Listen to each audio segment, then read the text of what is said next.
War Room Nation, what's going on? This is Jimmy of War Room Sports at JW The Blueprint on Twitter, Instagram, and also Farmers Only. Of course, still Broncos gang till I die. This episode is episode 187 of the War Room. We're going to talk about that terrible Super Bowl where my squad got embarrassed and they look like Danielson getting beat on by Cobra Kai. We're going to talk about David Stern and his legacy and impact on the NBA and sports. And everything in the world of sports. Richie Incognito and Jonathan Martin, he turned on his brother like that. After we read the text messages, we realize this is a tragedy. This is like Rico killing Mitch. But anyway, we talk about everything in the world of sports. Tune in, 2-hour episode, audio only. But again, this is our podcast, which you can also find on iTunes, Stitcher, and go download that War Room Sports mobile app. It's on Android, iPhone. You got an iPad, put it on there as well. Keep you abreast of everything we're doing. We're making major moves in 2014. We're going to keep growing as a company. Thanks for all the support. But tune in to episode 187, man. Peace. Blog Talk Radio. Yo, welcome to the War Room. We got Dev, Kill, Jimmy, PJ, B. Austin, the Hot Block Commander. How you wanna end a 1 or 2 hour show to keep the brain running with the premise to talk sports on a national level. Bold with the topic, sorta like the rebels. When it's game time, they like the Fab Five during prime time. Sports conglomerates speak their minds a little bit. For sports medicine and sports veterans and greats. The 4th and 26th, so the war in Kuwait. It's the War Room with 5 nights at the round table. 5 Philly guys, diversified and educated. And you know this, man. What up, War Room World? We're back for some more sports fun. You are once again live in the War Room, brought to you by War Room Sports. I'm Devin McMillan, and I'm joined by the Blueprint, Jimmy Williams, and the HBC, B. Austin. Super Bowl was trash for those of us with no dog in the fight, no Mike Vick. And oh yeah, Broncos fans, condolences to my brother Jimmy. But we're going to recap it anyway and put the 2013 NFL season to bed. But before we do that, we got plenty more on deck for you, so make sure you join us right now in the JW Philly Realty chat room at blogtalkradio.com/The War Room, or join us on Facebook or Twitter at War Room Sports so you can join in the conversations. You can also call us directly when we open up the Digital Extreme Tech Hotline at 323-410-0012. During the week, make sure you guys take some time to hear more great sports talk from some of our partners and affiliates. Check out Roy and Chris on the Broad Street line every Tuesday at 6 p.m. Eastern Time on Blog Talk Radio. And check out Brandon Pemberton on Sports Trap Radio every Thursday afternoon from noon to 2 on Blog Talk Radio. Catch the brother doing his Dan Patrick thing, solo, by yourself. In addition, don't forget to catch us in syndication 3 times on Fridays on NewVibeRadio.com. That's 7 a.m., 1 p.m., and 7 p.m. Eastern Time. And on Sundays and Tuesdays at 3 p.m. Eastern Time on FatsRadio.com. Hey, Jimmy, how can they check out all of our partner shows? Yo. What's that link? What you need to do is go to our Google Plus. Go to our Google Plus page. That's google.com/plus War Room Sports. That's right, google.com/plus War Room Sports. Or just go to Google Plus and look up War Room Sports because we're taking over the whole internet. So you'll find us, no doubt. All right, so, fellas, football season is over. So what you going to do now? Yo, all I'm going to do is pray for Richie Incognito, and to Jonathan Martin. Used to be my homie, used to be my ace. Now I just want to slap now I want to the slap the taste out your mouth. Make it 9 out for the row. My fault. Damn. Yeah, we'll get into that a little bit later. Yeah, I'm sure everybody knows that about travesty. Their whole text message history being exposed on the internet, and it doesn't really look good for Jonathan Martin. But Jimmy, let everybody know what happened this week while they were on that grind.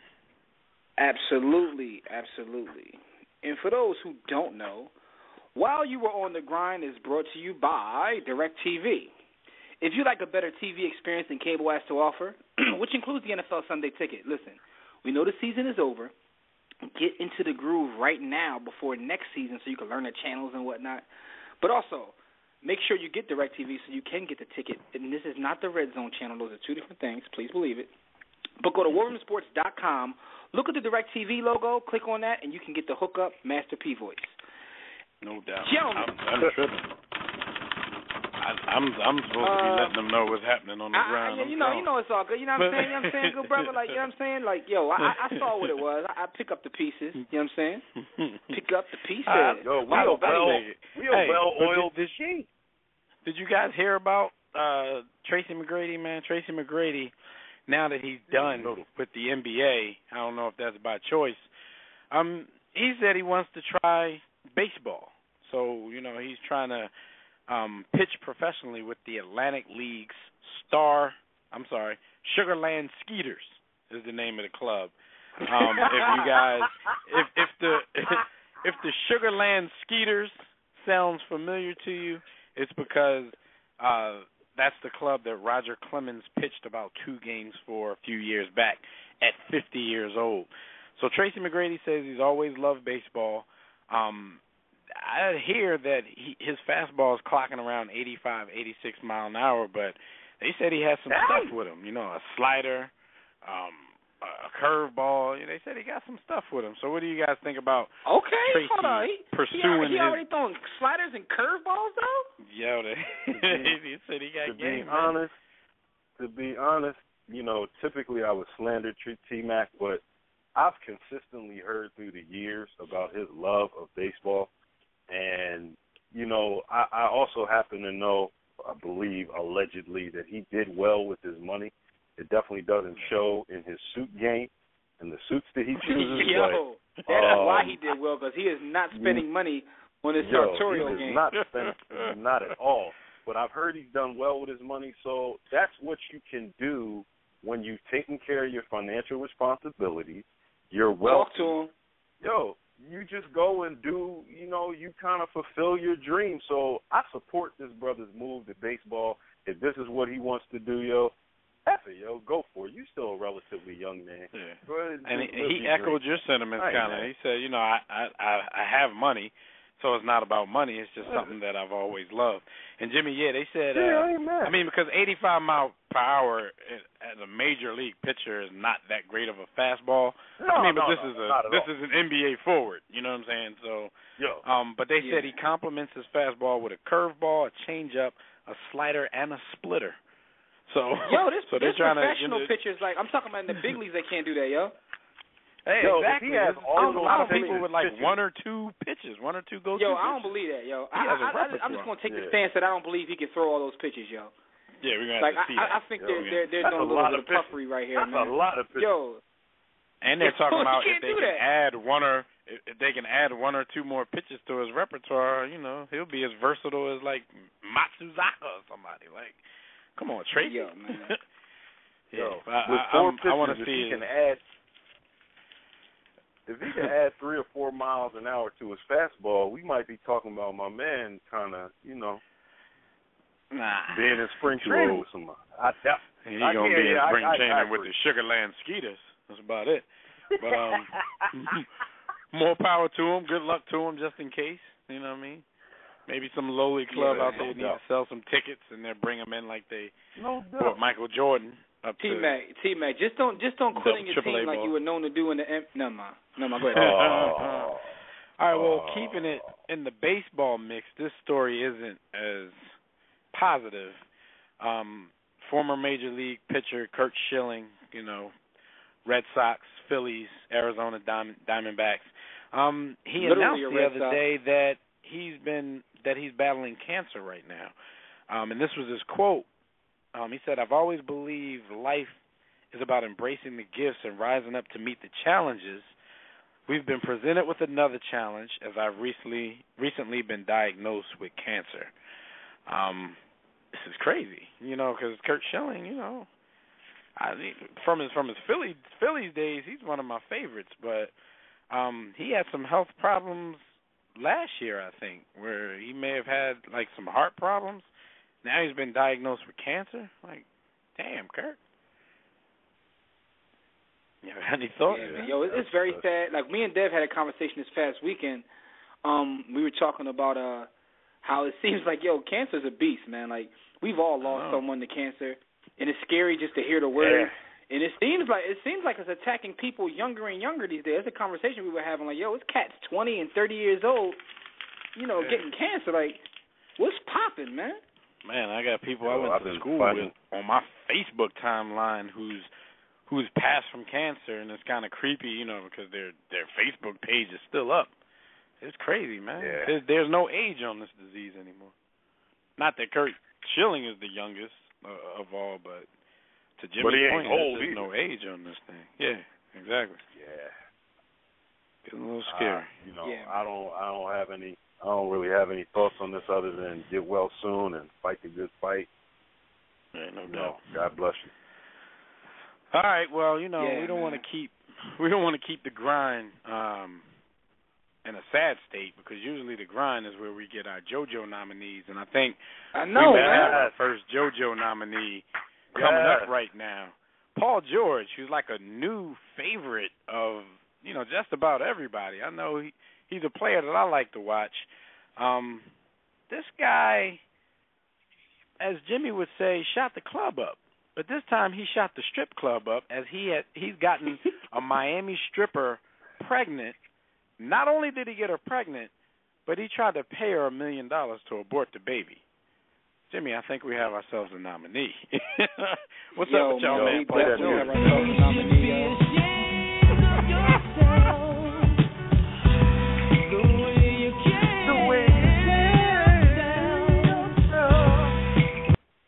Yo, here's my thing, right?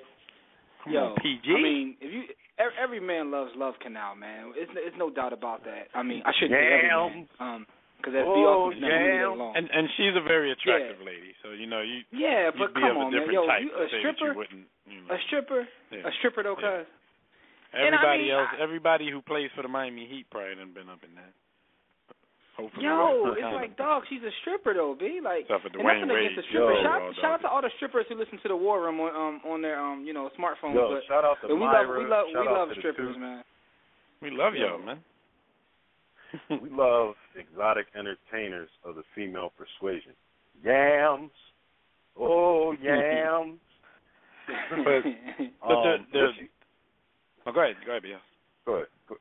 I was going to say, what you got to understand is a lot of these guys aren't really well-versed in the art of war. And what I mean by that is the art of macking and playing the game. Like, they're just corny noodles who are tall and have a lot of money. So they make a lot of mistakes, and this was a major mistake. She was probably happy as ish when he was in the skins, because she was like, I'm getting paid.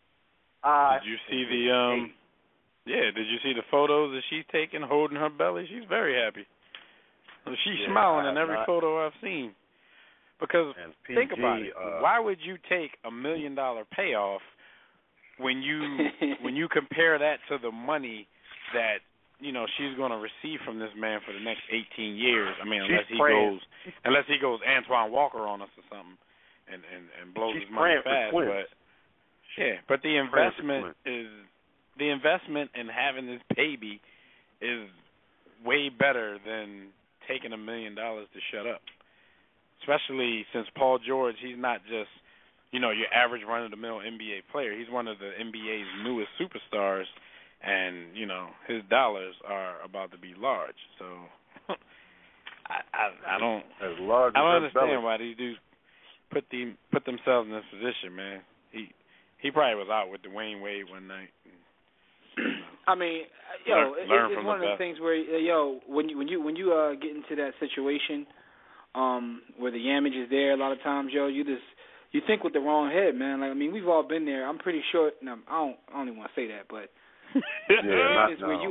don't snitch, don't tell. Yeah. No, Jonathan Martin, man. I'm gonna be quiet, man. I'm gonna say that for our text messages, man. I ain't gonna say nothing, man. Here's the craziest twist in the story. Paul George has a girlfriend. His girlfriend's name is Callie Rivers. Her last name is Rivers because she is the daughter of Clippers head coach Doc Rivers. I didn't even know that part of the story. Sir. The one that played volleyball? Yes, sir. Yeah, the one that has the one that has the amen. She is tough. The almighty. Yo, she is. Yo, she plays volleyball for the University of Florida. Before she played professionally in Puerto Rico. So yeah, that's who his girlfriend is or was. I don't know what his relationship is. Before we move on, I guess when he becomes a free agent, he can't go out to Clippers. I mean, he can still go to the Lakers. He likes them, but he won't be playing for the Clippers. I have some advice. I have some advice from the young boy, Paulie Georgie. And it was said by one Mr. Jason Phillips. You have to be able to say, I know that you've seen me in and out of your house, but there's no way that she can have a baby out of her mouth. Yo, man. You can't younger, man. They don't dog, listen to Jason Phillips, man. They listen to, 2 Chainz. 2 Chainz tell you to go for it. Yo, cuz. I'm different. She was so yes, bad. I'm Yo, different. I might let her give me 8. Yo, never mind. Yes. I can't believe he messed that up, though, yo. I can't believe he messed that up, yo. That's all I'm going to say, man. Yo. He's a noodle, Jimmy yo. Sound like Hold up. As a matter of Jimmy fact, sound like he eating yam on the first date. Yo, when you add that to the story, yo, we have to go back and tell Paul George.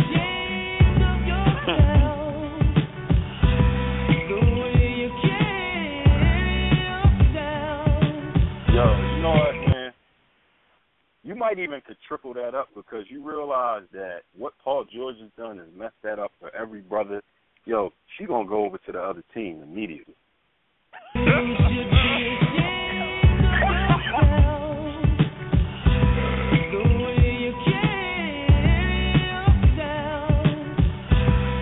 Damn, Paul George, and it's just as he takes another step. I've never seen her. You never seen Doc Rivers' daughter? Get your Google out. Yo, and it's so bad that when you type in Doc Rivers, it's Doc Rivers' daughter is like the third thing that comes up, so she must be well searched. Yo! Remember, she used to be on the sideline with the mother. Yo, they got her on here being kissed on by some other dude. Yo, Yo, anything that you say on this radio can be held against you. So I'll take it. Yo, Paul George, and I say I'm gonna punch you in the face. The thing is, and the pictures on here, doing no justice. Yo, she thicker than a Snicker. I'm just saying, man, like Jeez. Yo, I'm looking at the photos too. Y'all might have to give dude another one, man. Yo, you have to, Jimmy. Paul, you have to be ashamed of yourself.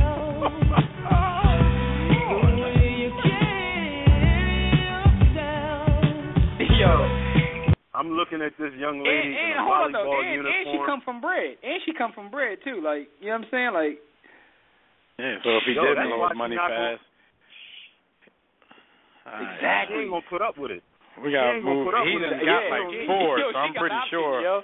Pretty sure he's gonna win this competition. But we do have some more JoJo Award. We have some more JoJo Award nominees, and you can spread them all around on this one. There is supposed to be a quote unquote celebrity boxing match that's supposed to take place between George Zimmerman, of course, the man who killed Trayvon Martin, and rapper DMX. Murdered. Floyd Mayweather Sr. is supposed to be the referee in this whole thing. What do you guys think of this, man? We got to talk about this for a second. What do you guys think of this whole thing? Who you say the referee's going to be? Floyd Mayweather Sr.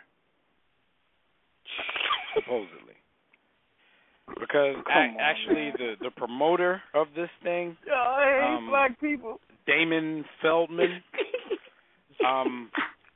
they said they got when they put it out there that George Zimmerman wanted to box somebody, they got over 15,000 emails of people wanting to box him. Because at first you heard the rumors that he was going to fight the Game, the rapper The Game. But that didn't come to fruition because I actually heard at first that they let George Zimmerman choose. And, if I was dude and it was between DMX, I'm a notorious crackhead, and The Game, I probably would have picked DMX as well. But is this is this making a mock? Like, first of all, how do you become a celebrity because you killed somebody and got acquitted for it? Yeah, I mean, this is a mockery of pop culture, the American society. Everything B. Austin always criticizes. It's because it's wrong on so many levels. Like, first off, he's not a celebrity. That's one. All right. Two, like, DMX, man, I feel sorry. I was just listening to DMX the other day. He's such wasted talent, man. Like, we knew he was having issues, but this is what you're resorting to like put food on your family at this point, man. Like, man, DMX. You know Dasher and Dancer and Prancer and Vixen, Comet and Cupid and Donner and Blitzen, but do you recall the most famous reindeer of all? Come on! Rudolph the red-nosed reindeer had a very shiny nose. And if you ever saw him, you would even say it close. Come on! All of the other... Yo, what's wrong with X, crack is man? whack, yo. Listen, what's wrong with X, man? On Zimmerman's side, I think this dude he's definitely making a mockery, in my opinion, of the Martin family, because he's actually trying to suckle off of his fame as if his fame came from anything positive. So this dude is out here seeming like he wants to get his 15 minutes of fame. I mean, I don't know what his situation is. Maybe it's difficult for him to find work these days because, his life is probably in danger every time he goes outside. But there has to be another way, because this looks very disrespectful. And to DMX, like Jimmy said, if this is how you have to feed your family, like, damn, X, it's like that. Because though he's probably thinking, oh, man, there's a lot of people out there that want to see me knock this guy out, want to see me kill this dude, blah, blah, blah. No, I think it's a very coonish act to sign up for this. I think it's coonish, and he's adding to the disrespect factor that's coming from the Zimmerman camp. And there's been a lot of petitions. One was change.org. There's petitions everywhere that's trying to get this thing speaking stopped. of that, I don't really think it'll ever see the light of day. Yeah, y'all gotta chill with sending me that Facebook invite too with I've kill celebrity. Like 6 times y'all got that like 6 million times, man. That But anyway, to your point, man, like it is terrible on DMX's behalf, man. If there's any way that you can make some scratch for your family, because I mean I don't want to judge you if this is the last thing that you can do, other than committing a crime. But there's got to be another way, yo. There's got to be another way, yo. You know how many struggling artists? First of all, every other person raps, right? DMX can just go around doing features for $200, $2,000 here and there. You got all these struggling artists that are paying for that. Remember we were watching the Jadakiss joint the other day? Jadakiss like, when I want a car, I just get on a find me a corny rapper that want to get on a feature. Yeah. You know what I'm saying? Like, exactly. Like, somebody gonna let you on a song, man. Just write a rhyme. Write about your life. Write an album about your life. It'll probably sell millions for real. I've been quiet because this is like I've been seeing it on social media, and a part of me, what I do is I try and ignore some of this type of stuff so that it doesn't bring my day down, bring my energy down, because we laugh, we joke, we clown, and everything has its comedic value. But on a human level, there's a young kid that will never get to graduate from high school, go to college, get yams. If he got yams already, get yams again. Hug his mom, hug his dad, experience life. And he didn't do anything wrong. And this MFer killed him. And now he's going around getting notoriety and clown shit off of I don't even want to, like you said, I don't want to call it fame, off of whatever it is that it's off of. And the saddest part of all of this is the value of life has dropped immensely, but the value of a young black man's life in America is probably less than a Snickers wrapper that's been laying on the street for 12 days. Like, I can't, this is, and then as we move along the line of things that make this effed up, then we move to Floyd Mayweather, DMX, and anybody else that responded to this positively that ever considered it, even if you don't know who you are. And we know the game is a thirsty dude. So he considered it. he probably just was like, nah, it's not enough bread for me. Anybody that considered it, you are contributing to the slap in the face and the disrespect that Trayvon Martin's family is experiencing and the diminishing and discounting of black men's lives in this country. Like, you're contributing to it. Game tweeted that Zimmerman was scared, so he entertained it. Yeah, he was trying to. He contributed. Game will do anything. Game will do anything. He was trying to stretch his boots. He was on some like I'm you know what I mean, but not looking at the big. That's what I'm saying. Exactly. Some of these dudes think they just, I'm gonna go in here and I'm gonna do this for all black men and black people, and I'm gonna do, you know. But they, like Jimmy said, they're not looking at the big picture, and the big picture is that you're contributing to the buffoonery, and plus, you know, DMX, he'd probably get his ass kicked anyway. The best way to hurt somebody is to straight ignore their ass, man. I mean, you ever argue with a chick and she just ignore you? That just make you feel worse, like, that just make you more angry. Like, so you gotta just ignore this dude, and y'all are appeasing him by boxing him and all. It's just out of control. My thing is, he's getting the last laugh. He's getting the last laugh. My thing is this though, man. How are you gonna box a grown man? You didn't have the strength to get Trayvon off of you. That's why you shot him. Never mind. Well, no mind. He's supposedly been training like MMA and boxing and all that kind of stuff. All I can say to this is no one hates black people more than black people. Boom. Think and about with it. that one, free jewelry. I ain't gonna say nothing. Let that ride, man. It's let that itch breathe. Yeah. And with that, I think everybody involved with this, Zimmerman, DMX, the promoter, anybody who plans to watch, all of y'all.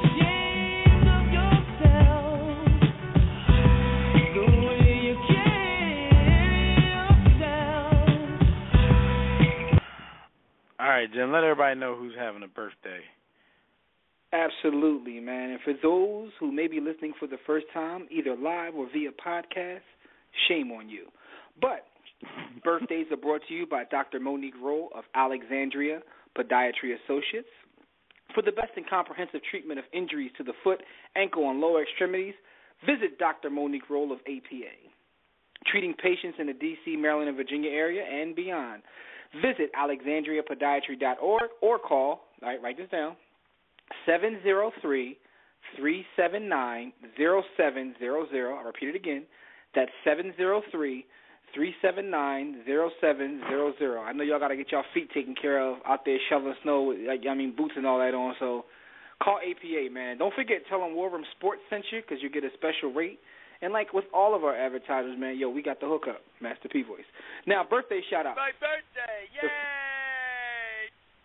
First birthday is one Chris Humphreys, a.k.a. Chris Kardashian, who turns 29 years of age. Happy birthday. Did he keep the last name? Shout out to... I wouldn't be surprised if he kept the last name.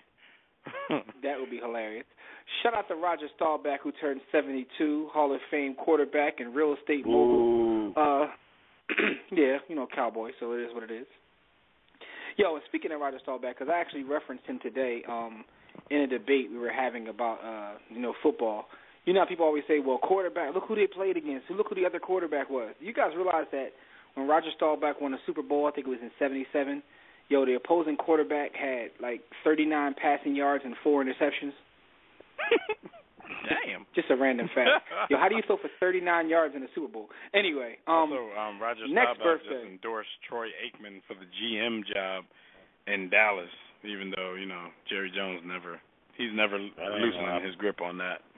Yo, how you going to... Because he referenced how well Elway's done in Denver. So now he's saying Troy Aikman would do the same type of job. All right, who's next? All right, next birthday, arguably the GOAT, Henry Lewis, a.k.a. Hank Aaron. Henry Lewis, Hank Aaron turns 80. Happy birthday, shout-outs to the brother, the legend, arguably the greatest player to ever play. Who a lot of people recognize as the home run king. People who hate Barry Bonds' guts. Yeah. Shout out. That's a whole nother story. Cameron Hank. A.K.A. better than Babe. Yo, R.I.P. to a man who is arguably bigger than the game itself that he once played, George Herman Babe Ruth. Rest in peace, shout out to Babe Ruth. Rest in power, good brother. You know what I mean? A role model to all the fat players that want to play professional sports, Babe Ruth. Shout out to Babe for the way he lived his life, yo. It's funny how much he's revered, though. I mean, dude died in 1948. It's 2014, and, like, everybody's still sweating this dude. Like, how great could baseball have really been back in, like, the 20s? Here's the thing. He was literally, like, the best pitcher in the league, and, stopped pitching and then became the best hitter. He was on something else, man. I mean, we've all read the stories about him and, his fornication with the ladies, how he, didn't work out. He ate what he wanted to. He lived life the way that most guys would want to live life. He still was the best at his chosen profession. He did what he did, yo. He did what he did. His name became a word in a dictionary, like Ruthian. Like, that's a Ruthian feat, meaning a great feat. Ruthian feat. Whose name goes into the dictionary like that? So shout out to Babe Ruth, man. He's actually one of the athletes who could be considered bigger than the sport. So shout out to George Herman Babe Ruth on his birthday. Those are the birthday shout-outs from the War Room. Salute to all these gentlemen on their birthdays, and also ladies, and Chris Humphreys. But, Dev, tell everybody how to get in touch with us before we move on and talk about some other topics, good brother. All right. Y'all know the deal and the drill. Check out our website, warroomsports.com. While you're there, sign up for our weekly newsletter, The War Report. Click on that Contact Us tab so you can send us a message about our company, our show, or anything else you want to talk about, especially sponsorship and advertising opportunities. Y'all better get on that boat. For general inquiries, email us, info@warroomsports.com. While you're there browsing the site, click around, click on the memorabilia tab so you can buy some merchandise. Click on the blog tab to read some articles. Like our Facebook page, follow us on Twitter, subscribe to our iTunes podcast, download our free War Room Sports mobile app, and then make sure you watch our videos at warroomsportstv.com. There are icons for all of these things right there on the website. Right now, during the show, make sure you join the JW Philly Realty chat room at blogtalkradio.com/The War Room. To enter the chat room, just sign up for a free profile on Blog Talk Radio. If you don't want to create an account, you can sign in through your Facebook or Twitter accounts, and while you're at it, click follow.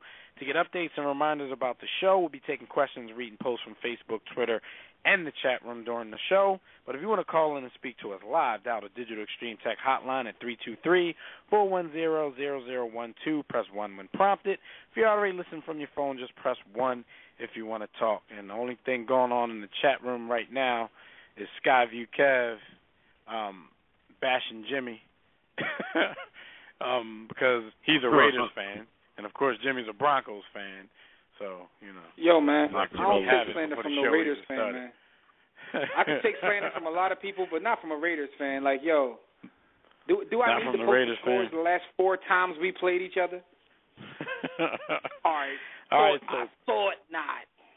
Hey, look, we're going to talk some hot topics real quick because in about 10 minutes or so, 10, 15 minutes, we got our homie, Fred Perdue of Heavy in the Games. He's going to come on for a few minutes and talk to us about National Signing Day, college football.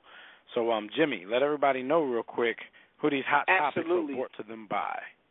The hot topics are brought to you by Audible. If your schedule is too hectic to read as much as you want, try audiobooks and kick back and let someone else do the reading for you. Visit audibletrial.com/warroomsports. In no time, you can have an audio. But listen, you get a free audio book just by going to audibletrial.com/warroomsports. I'm reading a book now. It's called Gone Girl, and it's not one of those Ratchet Hood novels. This is actually a thriller, which is crazy right now because I do read everything from biographies to nonfiction to fiction to all kinds of mess. But listen, get a free book. Like I told you next time, I get my credits in a couple of days. I'm starting the Wilt Chamberlain book, so you guys will be hearing about that and reading my review on it. You know what I'm saying? 20,000? Sex, money, and sex. We all want to know what Wilt's life was like in his words, so we're going to read the Wilt book and get an idea of that. So I'll be writing a review on that. But go to audibletrial.com/warroomsports. Get a free book. Hey, listen, read Wilt with me. You know what I'm saying? Let's go. No doubt. Anyway, Dev, what hot topics are on the agenda for this evening? All right, well, it's 2014. It's February, so that means the Winter Olympics have begun. out in Sochi, Russia. Are there any Winter Olympic events that you guys are looking forward to? Curling. Should I even read the list? Like, are you? Should I read the list and let you guys know what's even there? I was looking today, and I didn't realize how much more I enjoyed the Summer Olympics to the Winter Olympics. I was like, yo, there's nothing to really get excited about. But go ahead, read curling. It's about 15, 16 events. You have alpine skiing. You have the biathlon, which does a whole lot of stuff: cross-country skiing, rifle shooting, all kinds of stupid stuff. You got the bobsled, of course, and you know the Jamaican team made the bobsled this time around. Feel again. the rhythm, so feel the rhyme. That's like the biggest story. Cool Runnings Part 2. You got cross-country skiing, curling, which is, you know, what a lot of people said they're looking forward to. Figure skating, I'll pass. Freestyle skiing. You got hockey, of course. Luge, the Nordic combined, the short track, the skeleton, whatever the hell that is, ski jumping, snowboard, and speed skating. So, I mean, there's a few things on there that I'm pretty sure I'm going to be interested in watching. But the big story, fellas, have you guys heard about all the problems that people have been having over there in Sochi so far? Oh, man, in the words of the great George Michael, man. The hotels aren't finished. The hotels aren't finished. They're claiming that terrorists are walking around the streets with long beards and kiapas on.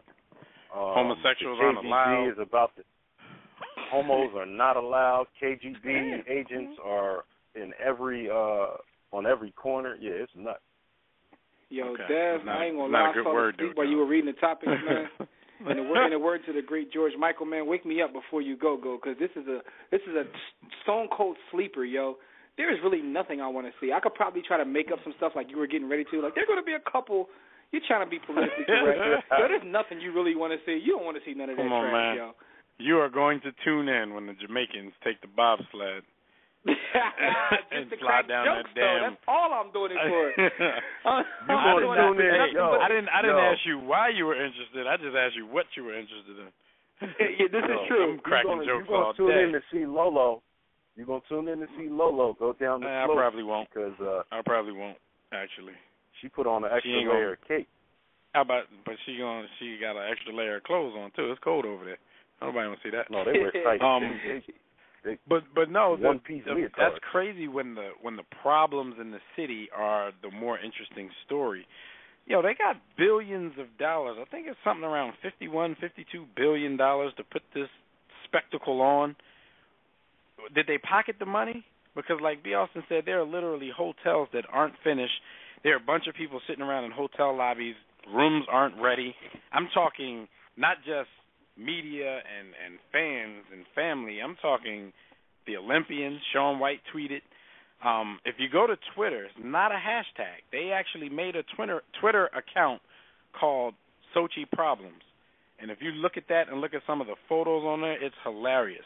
The water is bad. People say when they turn on the faucets, water's like brown. Iced tea, pea-looking stuff comes out of the faucet, and they're telling you, and you know, until we restore the water, they said don't even put it on your face because it has some dangerous chemicals in it.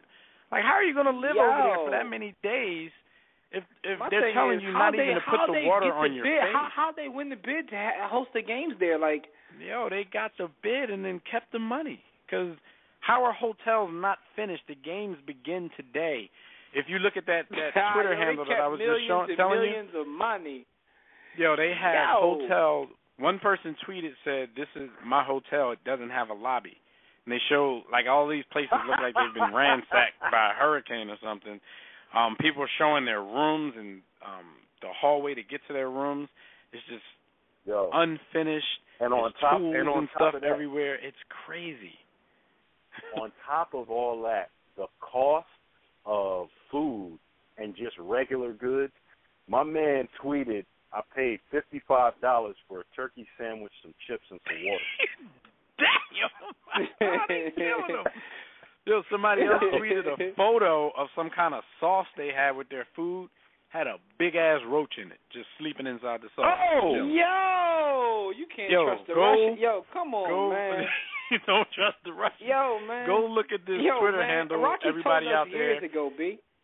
It's at Sochi Problems, and you'll see everybody like atting this thing with photos of the stuff that's going awry in their room, and if they have a room, and in their hotels, and in the water, which is some yellowish color. It's crazy. I don't understand how people are going to survive that long over there, long enough to have Olympics. All right, but look, what we've been talking about a lot offline prior to the show, we were having a big conversation about the whole Jonathan Martin, Richie Incognito saga, because new twists have come out this week in this story. Now, the Miami Dolphins have lifted Richie Incognito's suspension, which really doesn't mean much because he's about to be a free agent, so they're just letting him loose to probably let him loose. Now, the Big Lead, which is a site, I believe, who's the Big Lead under? I want to give them their props. Is it USA Today? I think it's USA Today. If not, my bad. The Big Lead got a hold of over 1,000 text messages between these two guys and put them right out on the internet. So we kind of got to see how these guys interact with each other. And truthfully, fellas, in my opinion, Jonathan Martin is not coming off looking too good in this because, you know, the whole thing was about bullying. Yo, if you look at these text messages, first of all, if you look at the volume, the sheer volume of the text messages shows you that these dudes were damn near besties because, you know, outside of business, dudes don't, especially one-on-one, dudes don't tweet each other this much. These dudes were damn near best friends. So, like you were saying to me offline, Jimmy, now, and B. Austin too, now I see why, when this all happened, why the team kind of took Richie Incognito's side, because they're probably looking at us like, damn, those two were like butt buddies on the team. So how you going to throw them under the bus like that? What did you guys think about some of these text messages? This made the whole story, it made it sad, yo, because it's obvious that they were, you know, close friends. Like, some of the jokes, like, yo, it's funny because the closer you are as men, the way men, like, show how close they are is by disrespecting each other. Like, but it's like, this is just completely sad, man. Like, they had over 1,000 text messages, and they're joking and talking about everything. They're talking about they talking about lifting weights and watching games. Like, these are like two homies having a conversation, and, yo, for him to turn on him and get him to have him thrown under the bus like that, yo, this is terrible. Got man. him suspended from his job. He missed 4 weeks of pay. It's crazy. Yo, I can't even read the whole thing, man. I had to turn away like when Tony killed my. No, man. Yeah, he sold him. He sold him out, and it goes back to what one of the things that Jimmy always says, half in jest, but for real, you can't trust a black man with no facial hair, man. You can't. Like, yo, this dude has decided. This dude has decided he does not want to play football. It's not his twist. He's not man enough. He doesn't have the intestinal fortitude to handle it. So he devised an exit plan. And I believe with his parents being high-powered attorneys and him having legal counsel, I think he consulted his legal team, and they decided this is your best exit strategy. And the best exit strategy they came up with is throwing his best friend on the team under the bus. And I even think they went as far as to say, well, it's Richie Incognito. Look at his history. We'll be able to get this to fly because Richie has a checkered past. He's had some struggles. So we'll just throw him under the bus and keep it moving. We'll sue the league. We'll capitalize on the softness and androgyny of society, which is, you can't bully anyone. Everyone must be friends. Let girls and boys play football together. Yo, it's obvious. And with that, they decided to make this move, and it was an exit strategy, and it was at the cost of Richie Incognito, man. Yo, hashtag free Richie, yo. Yo, and this, I mean, if you read the transcript of these texts, it's just a never-ending cycle of, we going to get these yams tonight. Did you hit that? What restaurant we going to? We going to the club? What happened to the joint with the big tatas? Did you hit that? Like 65 times was I like how they classify women as either randoms or hookers. Like, did you what you do with them chicks? You talk about the hooks or the randoms? Like, it's a random and a hook. A hook is a regular, and a random is just a scallywag that you came up on. The conversation sounds like, to be honest, it sounds like us in college. Yeah, it's crazy. And because they're professional athletes, they still live that type of life. But and they do talk trash to each other, but it's both of them talking trash back and forth. And that's the thing about like I was telling y'all last week, if they publish our group text messages, we'd have a whole new image. Let's just put it that way. One of us getting arrested for bullying. We're getting arrested for some other stuff. Man, it's just out of control. Like, reading this, I told you, I really felt sad. All persecuted groups would ban us, including black people. Man, listen, we're black. It's crazy because I really felt sad reading this. It felt like when Rico shot Mitch, man. Like, this was terrible, man. Like, he sold his brother out, man. This is Nino G Money type stuff right here, man. He's a sellout, man. And the thing is, when I felt it though. After the told y'all from the jump street. I told you from the jump street. Yeah, but we didn't know it was this though. We knew that the Bulls was getting railroaded, but not like this. Like, we didn't know they was that close. And it's funny though, because like Dev said, this shows you why his team reacted the way they did. What's also interesting about this whole thing, man, is what's going to happen from this point on? Like. Is Richie going to be free, as you say? Are we going to free Richie, or because he's kind of ruined now? This is going to remain with him forever. The problem with Richie, the problem with that situation is it's one more quasi-mark on his record now. I think he will be vindicated, but Richie ain't no spring chicken in football terms. Richie's like our age. Well, he's about 32, 33. So this takes away a certain measure of his career. When dude was kind of stepping back into Pro Bowl form, this crops up. Like, if anybody on that Dolphins O-line was doing anything positive, it was him. And so I think that, man, this is messed up, man. It's definitely messed up, man. And we'll talk about it some more later. I feel Inside the War Room coming on. Because we're talking about the old dudes, they're no spring chickens, but let's talk about some younger dudes that we might see in the NFL, in the next 3 or 4 years. National Signing Day was just upon us, and we have Fred Perdue of HeavyInTheGames.com, our college football expert, in the War Room with us to talk a little bit about any notable names, who signed where, and who had the best classes. Fred, you're in the War Room. You there? What's going on, fellas? How y'all doing? What's up, man? What's going on? I'm good over here, man. I'm good. National Signing Day was very, very good to me. Very, very good to me. All right, let us know what happened. What big names went to what places? Wow, it was a lot of great players, a lot of guys that might be a lot of impact guys. Alabama, obviously, they win the recruiting battle again. Again. A very noticeable stat that I actually came across yesterday of the top 15 position rankings of all positions across the board that Alabama has had. Every 5-star player that they have recruited since Nick Saban has been there has become a first-round pick. That in itself tells me enough about Nick Saban. And if you are within that top 15 ranking at your position, you will at least be a first or second-round pick. That, again, it tells the power of Nick Saban. Nick Saban ended up pulling in the most 5-star players again, 6, when the next best was 2. The last time I checked, it was 2. That really is huge when pulling in the top defensive end, the top offensive tackle, a couple of the top tight ends and receivers.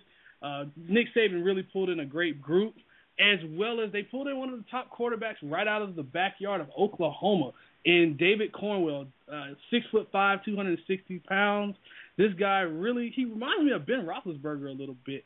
I don't think he'll get a chance to start early, but I really think he has a chance to be that guy that if Alabama chooses to go with a more of a passing game going forward, I think he has a chance to be kind of special.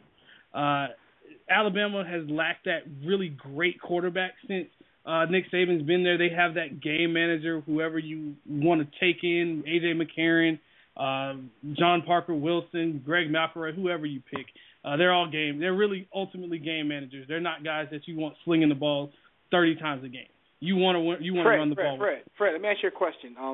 The important question: how much is Nick Saban paying these guys? I'm joking. But, I'm still. But here's my real question. My real question is this though: is that something that he can just like? Let's just say he gets offered a gazillion dollars from USC for argument's sake. Is that something that he can just go to any school and bring with him, or is it still because it's Alabama and because that team's history, or is it Saban himself? Like, could he just translate that? Could he go to Temple for say, like, in the middle of Philly and just have the same level of recruiting? I won't say Temple, but if he did go on to a school like USC, whether it was USC, Texas, Alabama, where LSU, those type of schools. So it has to be another big-time program. It has to be a big program. Simply put, when you have a big-time program, that name resonates. And also, you can play football year-round in the South. Is it more of the program, or is it more of Saban is what I'm really trying to get to? Like, how much of this is him? It is more Saban. Saban is a grinder. He's one of those guys that he's constantly looking to get the next great recruit. He's also looking to replace the next guy. If you are a guy that, let's say you get injured, he's looking to replace you. Simply put, if you can't help his football team, he has no use for you to be just sitting on a roster spot. Simply put, Saban is a guy that he runs his team. He runs a tight ship. Talking to a couple players at Alabama, former players and current guys, he cares about his players. Don't get me wrong, but at the same time, he is all about winning championships. Understood. Outside of Alabama, who they racked up the best overall class. A couple notable classes. Florida State. A guy that I actually had a chance to deal with throughout the last couple of years in Javon Harrison. They picked him up, 4-star wide receiver from my area in Lakeland, Florida, Kathleen High School. I got to give a big shout out to him. He was committed to Virginia Tech for the last year and a half and ended up flipping at the last minute. Jimbo Fisher and that national championship team in Florida State, really, they racked up a great deal of players. They racked up 3 of the top best receivers in Florida, as well as one of the best running backs in the state of Florida, a 1,000-yard back in Dalvin Cook. Travis Rudolph at wide receiver, as well as Ermon Lane from down in South Florida. Florida State doesn't have a lot of depth at receiver, so because of the NFL draft, so that really helps them out. Those guys will end up getting a chance to start early. They racked up defensive and offensive line help due to all the departures, and whether it was guys leaving early or guys being seniors and just having their scholarships were expired. Florida State really was the school that I really liked a lot. From a depth perspective, they are just racking up talent again. Like the great teams, they don't rebuild, they reload. And that's what Florida State is doing. So they're widening the gap between them and the U. So the U will still be behind Florida State next year. Ultimately, and I had a chance to take a look at Miami's recruiting class, and that was my next one to go at. I'm not really as many Miami Hurricane fans were very excited about this class, and it was the highest ranking class in the Al Golden era, and his classes haven't been terrible as far as rankings, but they're rankings at the end of the day. When guys don't produce and guys aren't getting on the field, those rankings mean absolutely nothing. Right now, Al Golden had a top 10 class. His average class has been 11, and that's not really saying much because a lot of those guys haven't really produced outside of the last couple of years. The only really big-time names we've heard are Duke Johnson, running back, and Tracy Howard, cornerback, who those guys have a shot at the NFL, but Miami really has to come back, and they've really done that right now with this class. I do like what I saw from them when they recruited their quarterback position in Brad Kaya, who, by the way, his mom is actually the person that played Felicia in Friday, which is something interesting for me. Felicia was a crackhead, right? Yes. His mom portrayed Felicia in Friday. That was very interesting. But Brad Kaya is a pretty good player. So his mom a crack? Never mind. We're not going to go there. And last but not least, USC. Even with all the the situations they've had with scholarships, that is one class I really am interested in seeing. Coach Sarkisian out there now, and Coach O came in and just racked up a bunch of guys as well. Most notably Juju Smith, Damian Mama, and a guy that I really like I like on the defensive line as well. USC really, they're showing that they still are the power team in Los Angeles, and that while UCLA is building, they don't have that brand that USC has, because USC is like your Alabamas, your Florida State. They're just that national brand. All right. Sounds good. We'll see if all of these guys produce on the field come next year and the next 2 years, but we are sure that you'll let us know, because that's what you do. Fred, no character issues, no quitting on the play, quitting on the field type stuff. Come on, man. We don't have time for that. We don't have time for that, high schoolers, man. By the way, one last recruit to make sure you watch out for at LSU. His name's Leonard Fournette. He's being compared to Adrian Peterson right now, 6'1", 225, pretty good speed, and he has a chance to start coming in as a freshman. Big-ass young boy. Okay. All right, man. It sounds like it was an interesting signing day, but like I said, we'll keep an eye on these cats. You'll let us know how they're progressing throughout their freshman seasons, and we'll talk to you next week. All right, guys. Make sure you follow me on Twitter. All right, Fred, take it easy. All right, guys. Oh, yeah, go ahead. Make sure you guys at Purdue Sports. Make sure you guys follow me on Twitter at Purdue Sports, as well as follow me on at HeavyInTheGames.com. I'll be following the rest of signing day. Signing day just is 1 day, but the period hasn't really ended. It's just one celebrated day. The period actually isn't over for the next couple of weeks. A couple of guys will be signing later. All right. We got to get the bum signed, too. All right, guys. Thanks for having me. Fred. All right, Fred. All right, and we got to go to the Digital Extreme Tech Hotline because we've had some calls holding for a while. We're going to go to Jonathan in the D.C. area. Jonathan, what's going on, man? Sorry to keep you holding. Dude, it's all good. How's everyone this evening? Pretty good. How are you, man? Oh, Welcome man, living. I just had a couple things. One of the things I want to touch on, I was the whole Jonathan Martin and was it Rich Incognito situation? Incognito. Incognito, thank you. The person who said something about the parents, the lawyers, like stuff, you need to go ahead and do something, pat him back. That's the first thing I said out my mouth when I found that boy's kids' parents were lawyers. Mm-hmm. This is all about money, folks. That's all it's about. Because if they're buddies, why would he throw his money under the bus like that? Yeah, it's all about money. You know, he probably it's one definitely football and rolled up.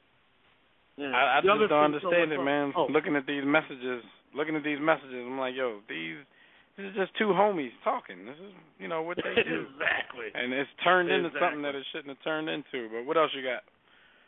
Oh, the other thing, too, I don't know if you guys talked about this, but what's up with these fickle fans complaining about Peyton Manning now saying he doesn't deserve first billing, he's not as good as everyone thinks he is, blah, blah, blah, blah.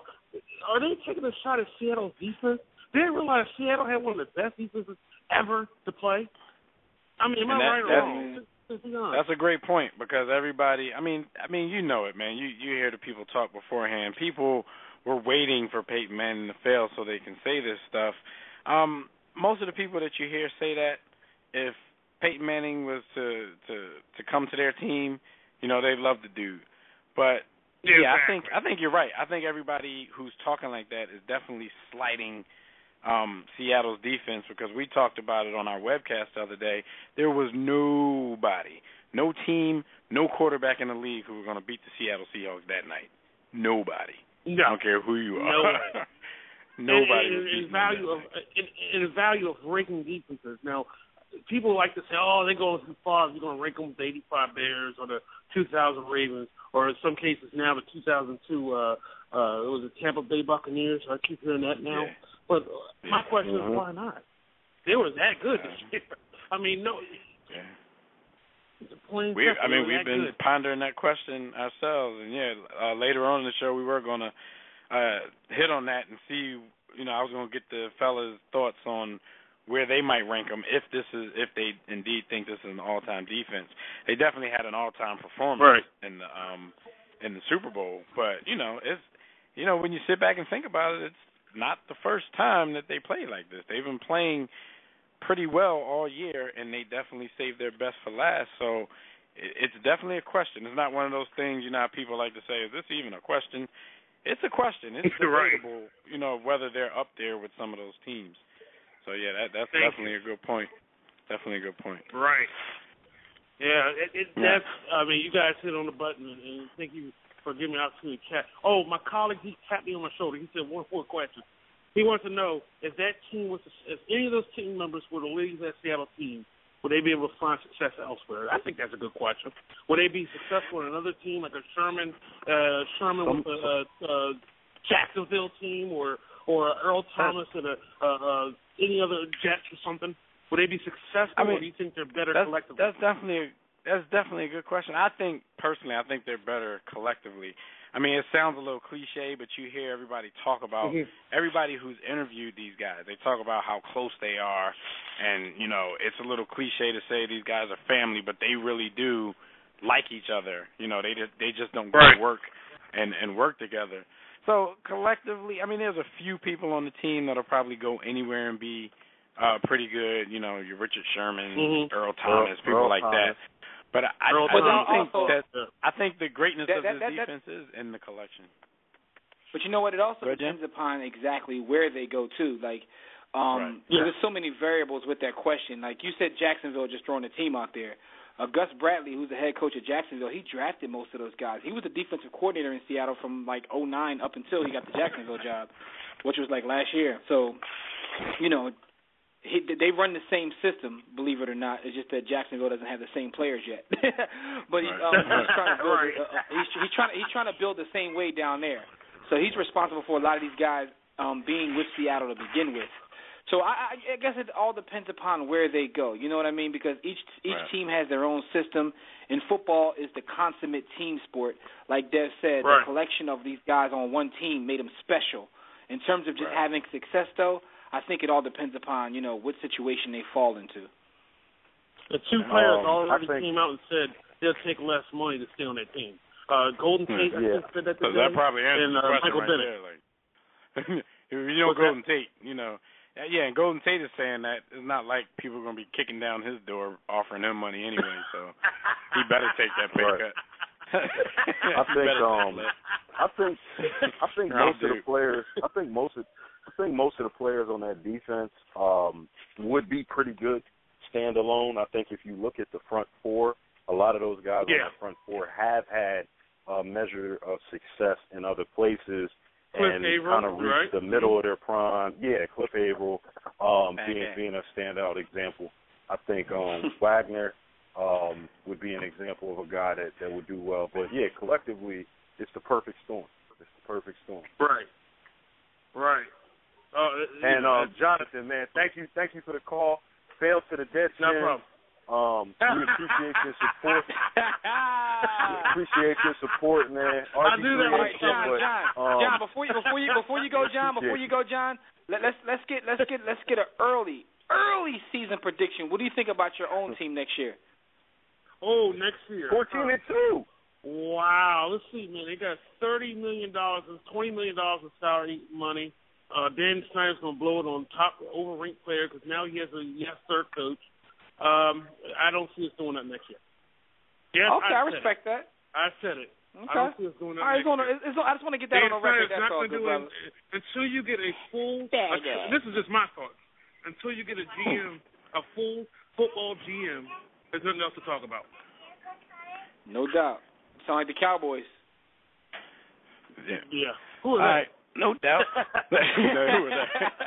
All right, well, Jonathan, man, thanks for your call, man. We really appreciate it. All right, man. brothers. Y'all take care, man. All right. Take it easy, good brother. All right, brother. All right, cool. So, we actually, we're going to get back on some of those topics a little bit later. But, Jimmy, it's time to talk some hoops, man. Let's talk some hoops. Let me ask you guys a question real quick. Before we get in the NBA rap, let me ask you guys a question real quick, man. Y'all trying to take a trip next year to Sochi or no? No. Yo, and the funny thing is, my wife was reading the stuff to me and said that Sochi is considered a resort town. It seems like they didn't have enough resorts for what they were trying to do. They just backed the truck up to get that Olympic money. That's what that was. They didn't invest none of that back. Yeah, Putin took that. Anyway, man, let's talk some hoops, though. Before we get into this NFL season recap, let's jump into some hoops talk. You know we love basketball. It's this thing of ours. The NBA Wrap is brought to you by Fanatics. For the best in your favorite team's merchandise and apparel, shop Fanatics. That's easy. Go to our website, warroomsports.com. Click on the Fanatics logo. You can, get you some gear, man. NFL, NBA. Want to buy a hockey T-shirt? Go ahead and do that. Baseball season is fast approaching. Get you some MLB gear. You want to support, a college team? Do that. Do that. Shout out to them all. Your gear week. Anyway, man, let's jump right into the hoops, good brother.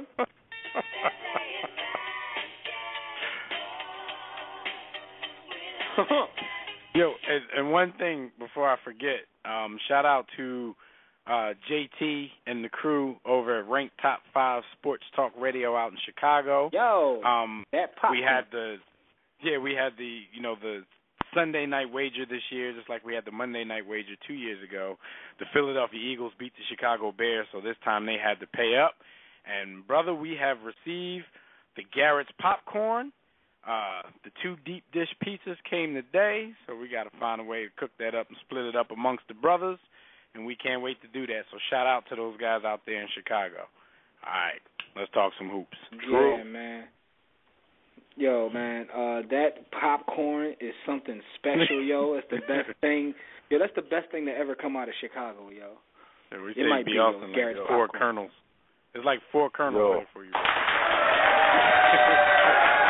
Let's get that popcorn around.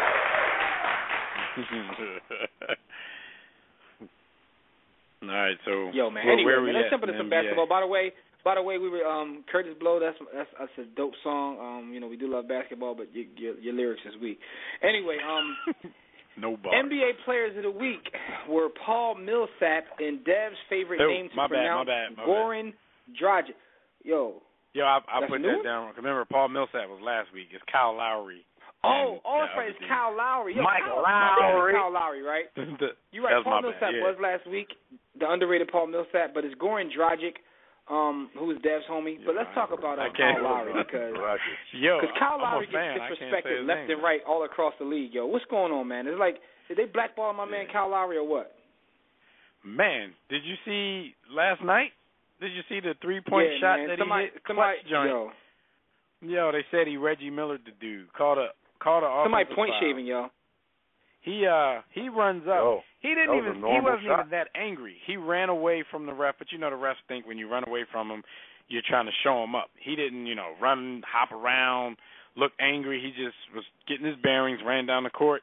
The ref told him to keep going because you've just been ejected from the game. Like, yo, why they treating my man? Why they treating the homeboy like that, man? From Philly.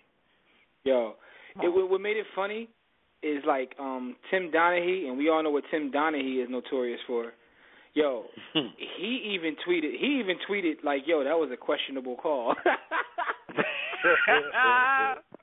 And my man knows all about questionable calls. He knows all about questionable calls. It's crazy, man. Like, yo, I've heard like from people on the inside. That's right, I got some inside sources that amongst like the coaches and things, they don't like him. They call him sort of like a guy who questions his coaches, and coaches like guys who are coachable, just going to listen and not question what they say. But it seems like he got shafted for the All-Star game. They're making all kinds of questionable calls on my man, and yet he's having a tremendous season. Right. He seems like one of those guys to me who's going to put up these crazy type numbers, but he's never going to be coveted around the league as one of the top point guards, and that's probably unfair, and it probably has a lot to do with what you're saying, Jim. But last week, Kyle Lowry led the Raptors to a 3-1 record. He scored 25 points a game, 8 assists, 2.3 steals. He's balling. He's just balling right now. And on the other side of things, my man Goran Dragic, did I say that right? I think I might have said it right this time. No, he averaged. He averaged 26.8 points per game, 8 assists, 6. I'm sorry. He was tied for 8th in assists. He averaged 26.8 a game, 6 assists, and the Suns went 4-0 last week, and 3 of those victories came on the road. The funny thing about it is, I think, and this is what we're going to talk about in a minute anyway, but these are 2 of the most surprising teams in the league, the Toronto Raptors and the Phoenix Suns. So they have these 2 surprising players doing work, and they finally got recognized for it as the NBA Players of the Week. Real quick before we go on to the next topic, I do also have the NBA Players of the Month, and of course, one is Kevin Durant, and the other is Carmelo Anthony. Carmelo Anthony led the whole Eastern Conference in scoring for the month of January, 28.7 points per game, 9 rebounds, played a lot of minutes, 37.7 minutes per game. The Knicks were 10-6 in the month. He shot 50% from the field. He made 44 3-pointers just in 1 month. So Carmelo's been balling. He's been on a scoring spree. But then you have Durant over there in the Western Conference doing the same damn thing. But he led the whole NBA in scoring at 35.9 points per game in the month of January. 1.6 steals per game. You got Kevin Durant playing a little more defense than you're used to. And he shot 55% from the field. And the Thunder went 13-4 in the month of January. So shout out to Carmelo Anthony and Kevin Durant. Probably, no, it's a fact. They're the 2 best scorers in the NBA right now. And, they put that on display for the whole month of January. So shout out to those brothers. Yeah, shout out to them, man. Anyway, man. Because what they're doing right now is just comical, man. Not that the NBA is that competitive night in and night out, but you still got to put the numbers up. Anyway, another big story in the world of basketball. I was just reading about this gentleman in Bloomberg Weekly, because I do read that. Step your game up. David Stern steps down. The question I want to bring up is, what's his impact on the National Basketball Association and also just sports in general? What are you guys' thoughts on the one David Stern? I think amongst I don't want to call them casual, because still a lot of basketball fans that they're a little more than casual, but they may not pay attention to the business side of things that much. So there's a lot of fans of that ilk who go around basically complaining and bashing David Stern. But like I said about Roger Goodell last week, I think fans are just programmed to do that. I think they see everyone else doing it, so I think they're supposed to bash who's ever the commissioner in any sports league.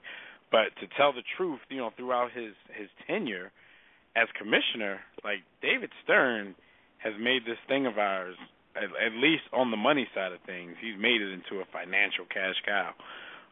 When he took over the NBA, the average player salary was $250,000. Now the average player salary is over $5 million. So, I mean, we know the years of inflation the years of inflation, has something to do with it, but, a lot of work that he did, it's a big part of that in there as well. I mean, think about it, because in my opinion, skill level has gone way down, but you still come here and get paid. So you can still come in here and get crazy paid and can't even play. And Dev, that's kind of where I feel about his legacy overall, because initially, I've been on record as saying I think he's the best commissioner in all of sports. But when I start to again, I said I read that article, and you hear him talk about some of the things he regrets, and also when you just look back on everything he's done now that he's walking away, and you look at everything in totality, it's like I have mixed feelings now, because part of the fact of the matter is he made it very, very profitable, but at the same time he kind of watered down the talent and skill level by expanding the league the way he did. Adding some 17. of his decisions, some of his decisions have to be questioned. He made a lot of questions with the whole thing with New Orleans and how he handled that situation with the league having to take back the team, the move into Memphis, the move of the team out of Seattle. It's like there are a lot of decisions that he made that have to be questioned, but there's a lot of positive. And then when you look at the positive, there's a thing like that you have to look at, which a lot of people don't bring up, which is timing. He took over the league in which Magic and Bird were coming in, and then Jordan right after that. As a matter of fact, he was working for the league under Magic and Bird, and then when Michael came in, he became the head guy. So it's like it's perfect timing. Not only that, you look at the timing of him being able to work with ESPN as they came about, and also NBC Sports as they came about. It was like perfect timing for him. So he gets credit for a lot of things, which he should, but there are a lot of things that he just happened to be the right guy at the right time. You know what I mean? Like he fell into a lot of things, like the whole Nike and Michael Jordan craze, the whole NBC basketball. You know, I think the guy, what's his name, Dick Enberg, who started the whole NBC Sports thing, and the whole ESPN wave. And he wrote it. I mean, to his credit. You know, he also assisted in that strategy to he did take advantage of the stuff that he fell into. Like, hey, let's market these players individually. And this is true because one of the biggest strategies and one of the biggest impacts he's had in sports, in my opinion, is he came up with the concept of marketing the individual player as opposed to the team. So now when you look at every team in the league, there's at least one guy that stands out. That was a David Stern strategy. Now, I've also heard people criticize him for that, and they were saying that football kind of took the other approach, although you're marketing quarterbacks now where you market the team and not the player, which is why the Super Bowl, regardless of who's in it, is a success. And the NBA Finals just isn't that way. You know what I mean? Like, as good as say the Spurs and the Pacers are, if the NBA doesn't want them in the finals, and they might be the two best teams in basketball. So you need LeBron. You need LeBron versus Durant. Like nobody wants to see those good teams. You want to see the great players. Nobody wants to see ball movement. Who wants to see he's ball programmed movement? fans to think that way. Exactly. He's programmed the fans to think that way. There's a level of violence with football that replaces some of the things that we would have looked at as being uncivilized in society. So it's violent and it appeals to everybody. And I hear what you guys are saying. I think that it's important to remember that the commissioner of any league is an employee of ownership. And so if I look at it in a vacuum, if I look at it in a vacuum and understanding business acumen as we all do, I have to say that David Stern is probably the most successful commissioner ever for what he set out to do and accomplish, for ownership and for his employers. Now, if I look at him from a fan perspective, if I look at him from a basketball purist perspective, then I join some of the points that you've made, Jimmy. I totally agree with because he's watered down the product. It's pure capitalism, and I'm not saying this to be funny, but if you look at it and compare and contrast it to another huge industry, which is the drug game, finding a way to take a pure product and stretch it out, he's stretched out basketball. He stretched it out and made it appeal to the casual fan, and it has to have appeal to that casual fan and be able to stretch, because basketball in its purest form would only be interesting to guys like us. At the end of the day, that's why I'm up every night watching a bunch of baking soda on the court, putting up nonsense shots. But to your point, even if you want to use that analogy, there's only so far you can stretch it, man, before someone goes and gets product somewhere else. But with that being said, they're able to operate the monopoly that they do. So I guess he can do that. Well, that's why FIBA, that's actually the advances, maybe some of the advances that you see in international basketball and international play. Just real quick, on David Stern's reign, in 1984, the league was doing $165 million in revenue. In 2013, $5.5 billion. Average player salary was $290 in 1984. It's $5.7 million in 2013. The TV deal in 1984, the TV deal was $28.5 million. In 2013, it's $937 million. Merchandising sales went from $35 million to $3 billion. And in 1984, they were in 2 countries. In 2013, they're in 215 countries. Now, here's the one thing, though. Here's one thing. They haven't had offices in like 6 countries around the world. When you compare him to other commissioners, the one advantage he did have is, I don't know of any commissioner that stays in any spot for 30 years. Yeah. He got my man was like Napoleon. That could be a challenge, too. That could be a challenge too, because he Absolutely. had to I think it became one. I think that's where his retirement. I think it's definitely become a challenge. And the current owners don't give a F about David Stern. Like the current and that's a good point. That's why part of me, and I've heard other people make this argument as well. Because I saw a lot of talk about David Stern with him leaving, and again, like I read a lot of articles, and some of the arguments being made is that he should have left maybe 5 or 10 years ago, because a lot of the newer owners, they're not the ones who put him in power. And he used Mark Cuban as an example because most people know about their relationship. And they said David Stern kind of became like a tyrant. He got so much power that when a guy like Mark Cuban would have an idea to bring to him to help the league, he would just shut him down before even hearing it, because he was so powerful with his tenure that he didn't have to hear it. You know, so we want to see what Adam Silver does. But according to what I read, a lot of the Adam Silver things are already in place. His idea in terms of like those new shirts, which most people don't like, with the short sleeve shirts. If that's indicative of what Adam Silver brings to the table, it's time to get rid of Adam Silver. No, but here's why. Adam Silver says his job coming in is strictly revenue. It's not even about the bettering of the game. It's like, so you're going to see them sleeves introduced because let's just say, like, Dev wants to go out. He's not going to wear a jersey no more. And they recognize that, Jay-Z killed Jersey. So now you wear a T-shirt, the same one that the guy's playing, you know what I'm saying? And also, that's more sleeves. So guess what? You're going to start seeing Sprite logos, little, Farmers-Only logos on the sleeves. We're going to start looking like FIBA uniforms. Yeah. It's start looking like soccer and whatnot. So they're trying to globalize the game. Like I said, they have international offices in Barcelona, Hong Kong, London, Melbourne, Mexico City, Paris, Singapore, Taiwan, Tokyo, and Toronto. All have NBA. I was watching this documentary. Netflix has a gazillion documentaries. So I don't even know what name of it was, but it was on basketball. Just look up basketball documentaries. And they were like in some third world country, it's like kids playing hoops. They don't even have sneaks though, B.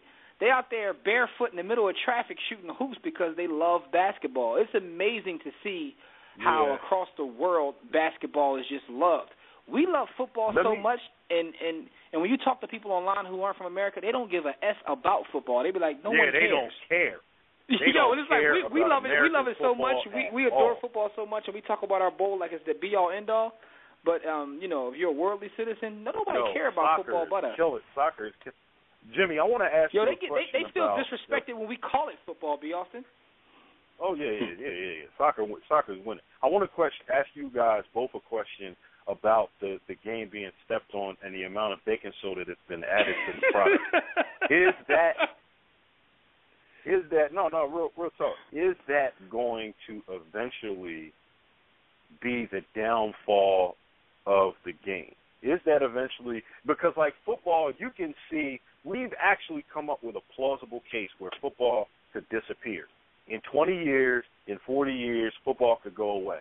But with the international appeal of basketball, do you see it being stepped on to a point where you've got guys that really have no skill and it's just all about athleticism and baking soda as opposed to the raw, uncut fish scale? Do you think that will have an effect? I mean, I think it's already having an effect, in my personal opinion. But this is coming from a guy who's a hoops junkie. If I had to name my favorite sport, it wouldn't be football, it'd be basketball. But I can see it having an effect. But I don't think. See, the thing about the game of basketball is that everyone relates to it. Everyone has played basketball, boy, girl, whatever. You've picked up a ball, you've shot a hoop. Everyone can't play football. There are a lot of people who are adults that have never played organized football. But you've played basketball, even if you're just joking around. I mean, and even baseball. When you look at basketball, other than boxing, because boxing is probably, you slap boxing, all that. But other than that, so it's a beautiful game. Everybody loves the game of basketball. It's a better live game than football. But your point about it being stepped on and being so bad, I think it's already affecting the game. I would love to see Silver somehow create his legacy by, imploding some of these teams. We made a joke on Court Vision the other day, like how good would the team be if they combined, who was it, Minnesota and Sacramento. They could have a good team. I think they really need to start doing that because it's very well. There are guys in the league that shouldn't be in the league, yo. Yeah. They're not that's pro-level players. That's real talk. That's real talk. There are non-NBA players, and Dev, you always say this, so I'm interested in your answer. As we go through and surf the channel, and we always invest in the ticket and watching all of these games, there used to be a time where you could name every player on a roster, you remembered his collegiate career, and you knew what he was good at. Even if he was stuck on the bench, you're like, well, he's not going to see the floor, but I know why he's here. There are guys now where you're like, yo, he's not good. He's not good outside of the why. That's definitely the case. Like you said, we could do all of that, and we were just doing it to be doing it. Now we cover the game and still don't know who half of these people are. And seriously, not even to make a joke, on my monitor right now, I'm watching this Cincinnati and UConn game, and I see why. Like, the level of skill in the NBA is where it is. Like, this game is so wild. You know, dudes shooting side of the backboard. It's crazy. But everybody out there, everybody on the court right now can jump out of the gym. That's all that's important. Yes. Athleticism. I'm going to tell you what's crazy. B. Austin. Here's the one thing, B. Austin, that has to happen because it's as bad as it's making the NBA. It's like, yo, there has to be like a meeting of the basketball minds in general because they have to work together in terms of the NCAA and basketball. I mean, AAU, even high school, like it has to be, some sort of system put in place because it's out of control now. It's out of control. But Jimmy, that's the question I was going to ask you when you were talking about Stern and him expanding the game. I really doubt that, when he was expanding the game, he thought about a potential negative in the fact that you're going to be stretching all the talent. I don't think he was sitting back thinking that the talent pool was going to keep getting slimmer and slimmer, more shallow every season. Honestly, though, he probably thought he was doing a good thing. I don't think he cared. I don't think he even cared as long as he got the like revenue. B. Austin says, the one thing that we always forget, including myself, is, he works for the owners. People don't get that when it comes to a lot of these commissioners. Yeah. Your job is to make them money. And under David Stern, let's keep it real, everybody made money. It's like, what's the Godfather, Anybody who works with him is going to make some bread. Like, every owner made money. The players made money. I agree with you. He made plenty of money. I don't think he would care either way. But at the same time, I find it difficult to believe that it was even a thought. Like, there's going to be a lot of bums in the league, and the product's going to be terrible. I think they're like, look, let's expand this league, make this money. And I don't think anybody even thought about the talent level because at the time they were doing the league was talented. I got to agree with Dev. And I'm going to piggyback on something that you're saying. With the expansion of the league, there's no way that David Stern could have solved the commercializing of the game, because now you look at where the brand for an individual player starts, and it's starting younger and younger. It's almost pre-high school now where we start branding cats. And so when you have these ultra-talented and ultra-athletic kids come to these camps or these AAU situations, or call it what it is, the Adidas teams and the Nike Youth Elite Leagues and stuff, they're not coming together to be teams. They're coming together to showcase their individual talent in a team environment to see who can get 20, who can get 27 and 8 out of this team environment of all-stars while we're not really working on team concepts. So you have guys that can get the ball in an isolation situation and do all sorts of neat moves and get to the rack and score one-on-one or jump out of the gym, but the actual ebb and flow of the game, it's not there, which is why the rule changes had to happen to keep the ball moving, because without those rule changes, the skill level and the team concepts have been lost. So I think that David Stern never saw the erosion of skill and talent in his mind. He couldn't, because he couldn't see social media and branding, personal branding, being what it is in 2014. He couldn't see past that cloud of money. I hear you, B. Austin. That's a great point. But what's the economist's name? Milton Friedman, who said, "Listen, man, a company's job is just to make money, and that's it. Everything else doesn't matter as long as you're making money." So I mean, I think that Stern took that approach because and that's why like his level of success has to be applauded because the game got bigger, the game became more popular, everybody got rich. But for purists like us, we see a different side of it, and that's what makes the whole argument about his legacy difficult. Because I mean, even the situation we just brought up with the one and done rule, like that it's like he's leaving something. I mean, they're put it like this: there's work to be done for the new guy coming in. There's work to be done. Something has to be done with how the relationship between the colleges and this one and done rule. Whether they pay the players, I don't know what the answer is. No one's come up with like a great proposal as of yet, but something has to be done. So his legacy is a great legacy. The world. He's not perfect like some people think he is. No, definitely. Yeah. Check that G chat. The world in general is always about making things easier and making things more accessible. And I think that even though it's still tremendously hard to become a professional athlete, I think we make it too easy for those who have the talent and skill sets and athleticism to make it. We make it too easy for them, and so they don't develop. That's why you got a lot of kids that come into the league and they're just not developed. The talent is there, sure, but it's bad for the game, man. It's bad for the game. Yeah. I mean, this is true. And the thing is, though, maybe shout out to Stern. Shout out to David Stern, man, because I mean, Lord knows how much bread he got. And you brought up the best point, though, B. Austin, that he works for the owners. People forget that about Roger Goodell as well. Like, he works for the owner. It's the reason Roger Goodell got like a $30 million plus bonus because they enjoyed the work that he did for them, and they compensated him very well for it. So keep that in mind when you're talking about these commissioners of who they work for. Speaking of Roger Goodell, let's get ready to talk some football. We need someone to tell people how to get in touch with us before we jump to football. Last thing I want to say about basketball is make sure you check out Court Vision on WarRoomSportsTV.com. It's a video. We did a video talking about our surprises at the midway point, and a bunch of Kevin Love slander was in that episode as well. So check our newest episode of Court Vision out. Very entertaining stuff.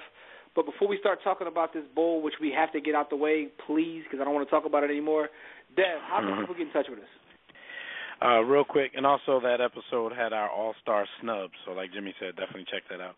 Y'all can check out our website at warroomsports.com. As a matter of fact, while you're on warroomsports.com, just go to the War Room Sports TV section and you'll see the exact video that we're talking about. But to call in and speak to us about any of today's topics, dial the Digital Extreme Tech Hotline. That number is 323-410-0012. Press 1 when prompted. But if you're already listening from your phone, just press 1 if you want to talk. Now, this NFL season wrap-up is brought to you by Stitcher Smart Radio. You can now hear our show, The War Room, on Stitcher Smart Radio. Stitcher allows you to listen to your favorite shows directly from your computer, your iPhone, Android phone, BlackBerry, Palm phones, if you still got them, iPad, tablets, whatever you got, you can listen to Stitcher on it. The latest episode is always available for you. No syncing needed, no memory or storage wasted. Downloading is too easy.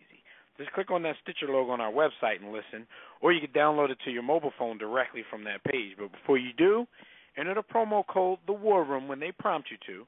That's one word, The War Room, and you'll be entered into a contest to win a cash prize.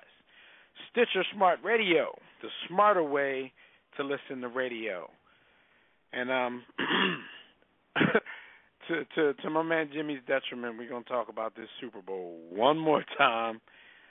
Just as he is, I'm kind of tired of talking about it because, frankly, when you don't have a dog in the fight and the game goes the way it went, like, that stinks. Like, I didn't wait all season for that. But it's our job to wrap it up. Anticlimactic. Right. Our job is to wrap it up, so we're going to wrap it up. With all that said, though, definitely shout out and congratulations to the Seattle Seahawks. I think they had their victory celebration today. The 12th man was out and in full effect. So congratulations to those guys for becoming Super Bowl 48 champs. And we look forward to see what they can do with that success come next season. But, fellas, one more time, let's do it for the people. Why did Super Bowl 48 go down the way that it went down? What the hell happened? Cowardice. I think that. Ooh, man. Go ahead, Jimmy.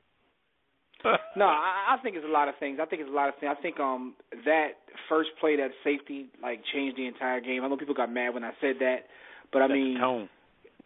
They don't understand the ebbs and flows of sports. It set the tone for the game, and it just changed everything. Momentum. First of all, I think the coin toss changed the game too, and that's because Bull was drunk up there trying to flip the coin and whatnot. But trying to flip it before anybody even called it. Yeah, Noodle. Because Denver likes to defer. We like having the ball after half. You know what I mean? So when that happened, I'm like, oh, that's not good. And if you watch the Broncos this season, there's a thing about them. Like when they don't get off to a good start, it affects them. Like the games they lost, I mean, it kind of went the same way. We're a team that works with momentum, and the momentum and also just the timing. Everything seemed off. Part of me feels like a lot of the players thought all they had to do was show up. Like they bought into being the favorite, what everybody was saying, how great they were, the history-setting offense and all this. Because when you watch them even before the game started, they were just they seemed to be too loose. Loose. And Seattle came out and they just kicked their butt for like 2 hours. It was embarrassing, man. It was sort of like watching Cobra Kai beat up on a Karate Kid. It was like we got bullied, yo. I was out there looking for Richard Sherman to have like a satin jacket with a cobra on the back because it was like. The most exciting part was Bruno Mars, yeah. Feels like. Go ahead. Give it away now. They gave it away, all right. Man, I don't. My condolences. I felt that one of the biggest mistakes, if you believe in karma and the energy of the universe, was when our brother and former co-host, Mr. Jimmy Williams, decided to select his team and the score being 41-20. I felt that being. Well, here's the thing, Austin. I got one thing right. I called the blowout. I just had the wrong team. Yo, I felt bad because I picked before you and you picked last, and when you made that pick, I was like, oh man, that's not good. Even though they had the quarterback that didn't do anything or didn't have to do, they had the black Trent Dilfer. I just felt like the disrespect, man, set the tone. And then going into the game itself, I noticed the same thing that you did. They're a momentum team. Denver likes to get up. If they can get up on you 14, or 17 in the first half, their machine is going to keep rolling, and they're going to score big, and it's going to be hard to come back because you have to adjust what you do at that point. My question, really, and either you can answer this because we'll get into Seattle and the defensive side of the ball, but what happened to Denver's offensive line? And that's not to say that Peyton had a good game, but he owes his linemen a rumble. Like they should. They had a bad game. I mean, and that's the thing. A lot of times, football is such a team sport. But when you have multiple players on one side of the ball having off games, is not a good thing. All having because that Peyton, game. Yeah. Peyton Especially didn't have a good game either. Especially the guys Peyton didn't have a good game. The offensive line, but also, I mean, to Seattle's credit, they seem to be moving at a different speed than Denver. It's like they were playing when they came out running. It looked like somebody was pressing the fast forward button on the TV. Like they were just moving at a different speed. Yeah, and like we always, it looked like they play with about 15, 16 men on defense.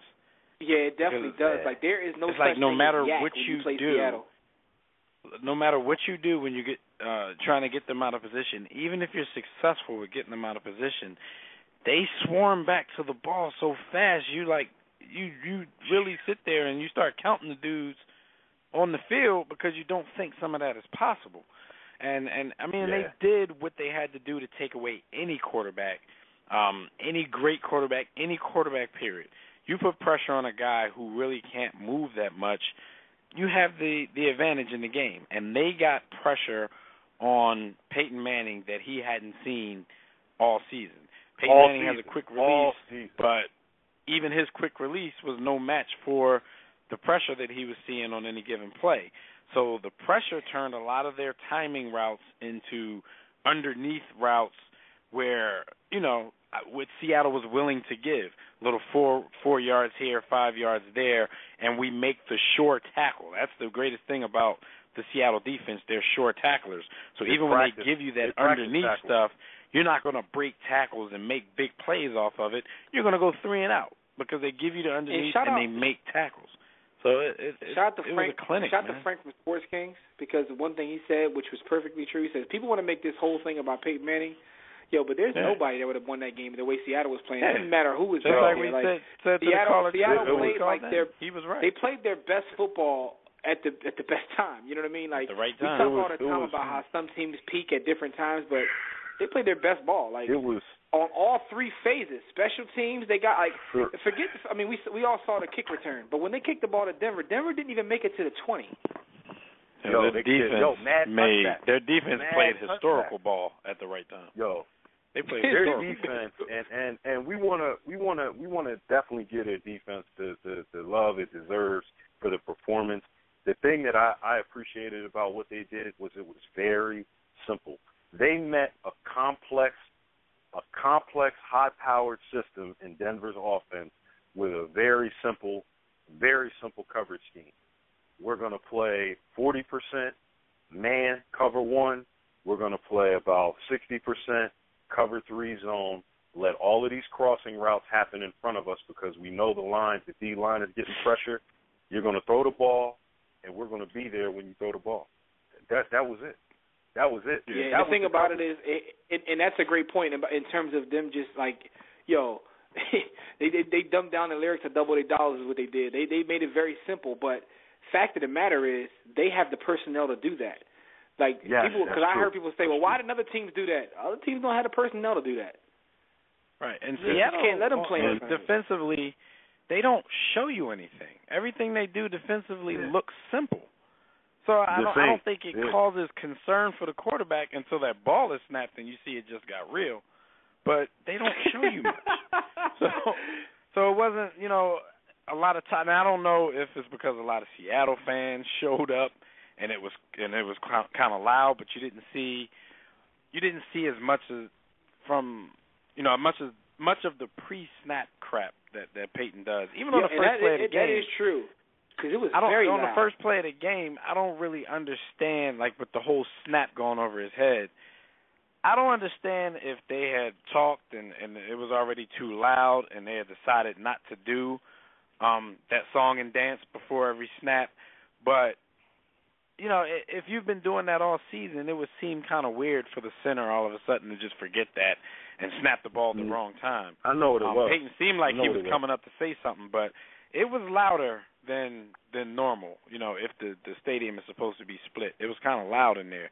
So, and then once they got down, I don't know if they even had time for all his pre-snap song and dance. And also, like, Peyton didn't play well at all himself, because Peyton caught a couple audibles that were just, like, trash. Like, what are you doing? Like, you look like Romo out there. Like, he caught a couple bad audibles, too, and I'm like, And that's when you know, like, and for me, as a Broncos fan, and I said this on Field Vision and everything, it didn't hurt as much as last year because the way we got our ass kicked, it's like we were out of it so early that, I couldn't even really get emotional because it didn't look like we had a chance to win that game anyway. Any way you look at it. And that's what I was telling my guys.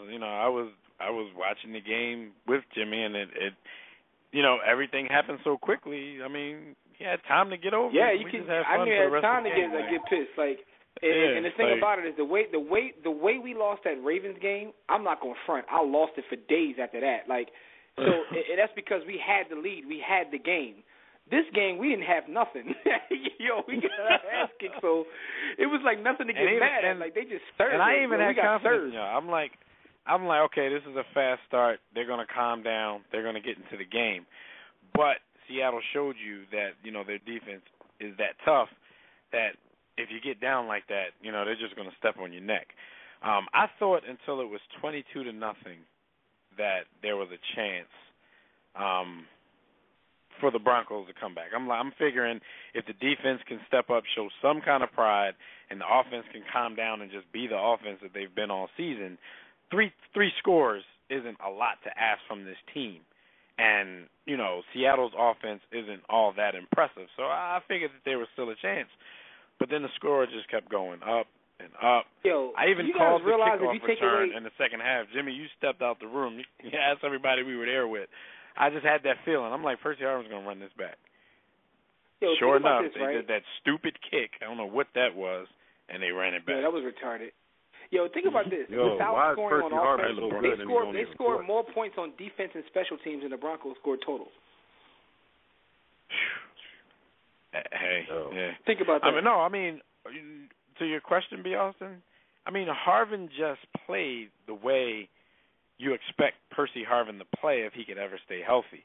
I don't know if you remember, last season, prior to getting injured, he was one of the front runners for MVP playing in Minnesota. He was. And then, once he got hurt, Adrian just, he was already doing his thing, but he just totally took over and took that race by storm. But Percy Harvin, is a baller. He's multi-purpose. He does it all. And if he can stay on the field, concussed. Every time he got tackled, I thought he wasn't going to get up. And he didn't take any hard hits, but it's just Percy Harvin. Yo, it's funny. We were watching the every game. time he got tackled, we all commented, he ain't going to get up. It was like 10 people in the room, and everybody said the same thing, like, he ain't getting up. He ain't getting up. Yo, Percy, he got up. Probably had a concussion. Extreme Tech Hotline. Brain's soft now. Okay. Yeah, on the Digital Extreme Technologies Hotline, we have a fellow Bronco gang member. Let's hear what he has to say about this. Let's bring Naeem on in Baltimore by way of Philly. Naeem. Condolences, my brother. Jimmy, I don't leave you by yourself. Listen. We all play. It's not condolences. I'm going to tell you what happened. We all played Pop Warner high school football. When it's that fall and the pads get a little bit colder, you got some of your teammates looking scared of their life, and then the rest of them just quit. Simple as that. You got your ass kicked. Excuse my man, you got kicked. Like Jimmy said, I felt better this year than last year. Last year was pitiful. Had to walk around this city. Last year hurt like hell, yo. Yeah. This year was last year hurt like hell. This year was like a Jay-Z and a varsity team scrimming each other. It was just bad. It was just they got kicked. I just don't like how the media is trying to portray, Peyton Manning, this and that. Hats off to the guy Russell. He played a good game. Peyton Manning got Russell played a good game. What did Russell Wilson do? Well, no. He made the throws when he had to. I'm not going to take nothing away from him. He played. The defense was good. He could just sit back there and do what he do. I think Russell Wilson played a good game because the pressure was completely taken off of him. Because if you guys remember, they were already up like 25, 30 points. Russell Wilson still had like 94 yards, and I knew his coach wasn't going to let him go out with a stat line like that. So maybe they passed the ball a little later in the game than you probably thought they would. Once they got up a certain amount of points, everybody probably expected it to be beast mode time. But you can't. I understood it. You can't let your quarterback go out with a stat line like that. He didn't make any mistakes. You know what I'm saying? So he got it up to like 200, and two touchdowns. You know what?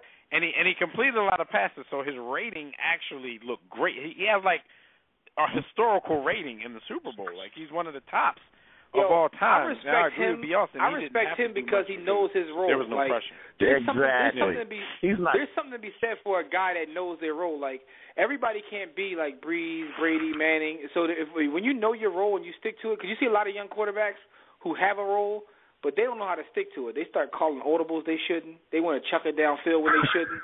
Dude stays within his system and knows, listen, I got a historic defense behind me.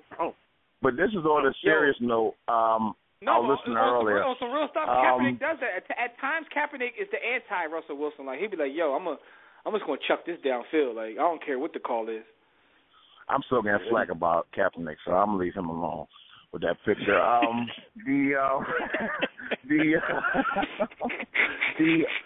That celebrity boxing match joint, and I think people need to wake up. People really, really need to wake up. They're making this man rich every day we talk about it. Right. And it's sad. Pay-per-view be back. And I don't think it's going to end up going off because too many people are opposed to it. But at the same time, if it does go off, I think a whole lot of people would pay for that on pay-per-view. And like you said, making the man rich. It's contrary to what people thought when the story first dropped. Something stupid. It's contrary to what people thought when it first came out. This is not a charity event. that money is not going to charity. That money is going in their pockets. So exactly. We can't support this. We can't, even if it was going to charity, you can't support this. Capitalism, not gonna man. give this. Yeah, we can't give that money to charity in the name of whatever the hell they're trying to make it in the name of. Like, but they can do a small donation of $5,000 or $1,000. You know, they're gonna say they did a donation, but they're not gonna do all the money. But my thing is, my charity. I got DMX biting them or doing something stupid. I mean, come on, that's gonna probably do something crackish. Yeah, exactly. I was about to say, he's going to be hot up on something and do something stupid, you know? So, I mean, I'd rather see Game do it, personally.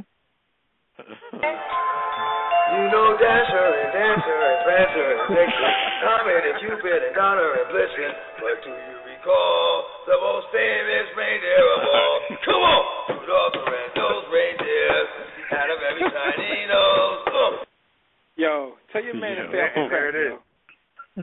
Pretty much.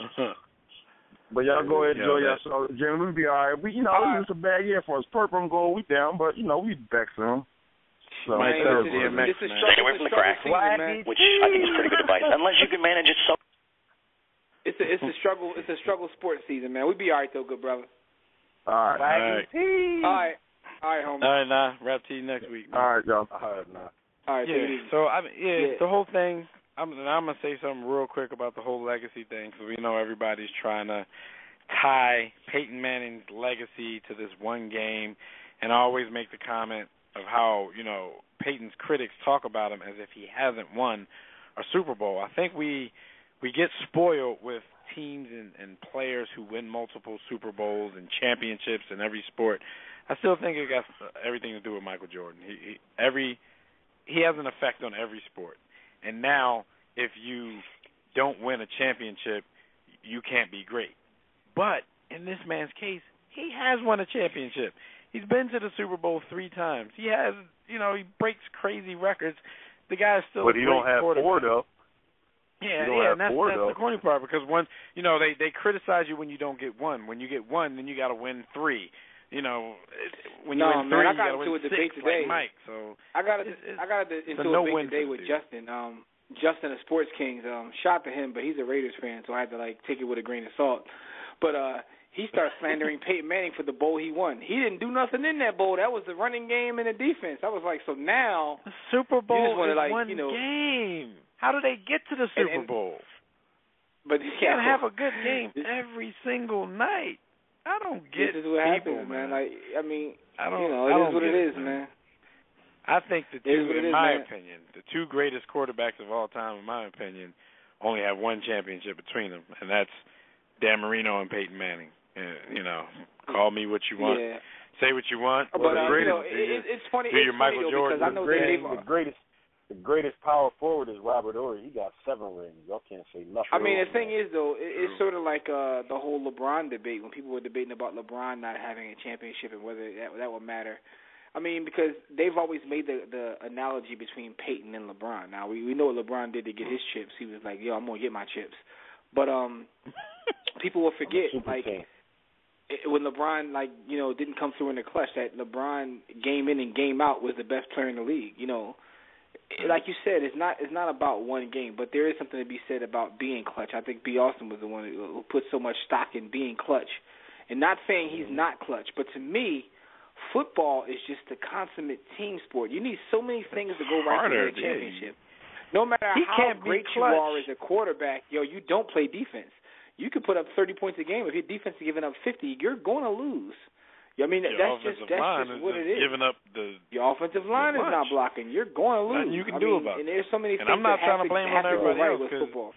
Yeah, because he didn't do his part either. Times, I'm with you, times when he had an opportunity to do his part, he made some mistakes as well. But it's he did. I mean, there's a couple times he missed stepping up in the pocket. He called some audibles that were just atrocious. So he didn't have a great game either. But the fact of the matter is, nobody had a great game.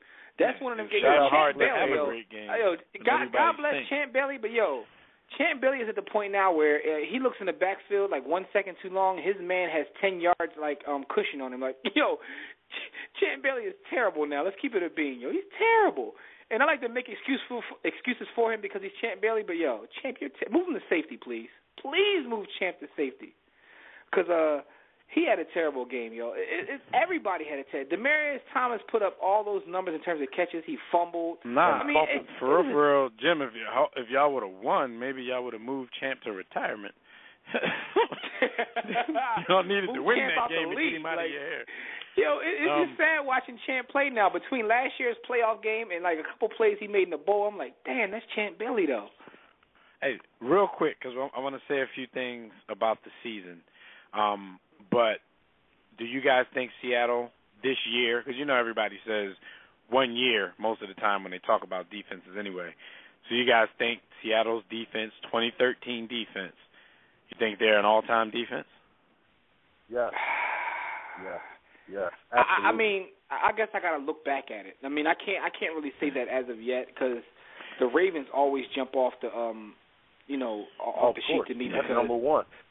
Because yeah, I mean, I'm not saying did they surpass all of the all-time defenses, but are they in that conversation now where we talk about the 85 Bears, the 2000 Ravens, the 2002 Bucks, and the 2013 Seattle Seahawks? The fact that people do it in 1 year increments, I think you have to put their names up there. I mean, they were the number one defense in the league coming into the playoffs, and then they had a Super Bowl for the ages. It's possible. I think you have to mention will be. I can prove they are. I can prove to and you know I don't do the pom-pom thing. I don't do the prisoner of the moment thing, but I think I'm not disagreeing with it. You don't have to prove it to me. I'm not disagreeing with it. I was just going to think about it. He's going to spend the rest of our minutes proving it. Yeah, you ain't got to prove it to me. I don't need not at all.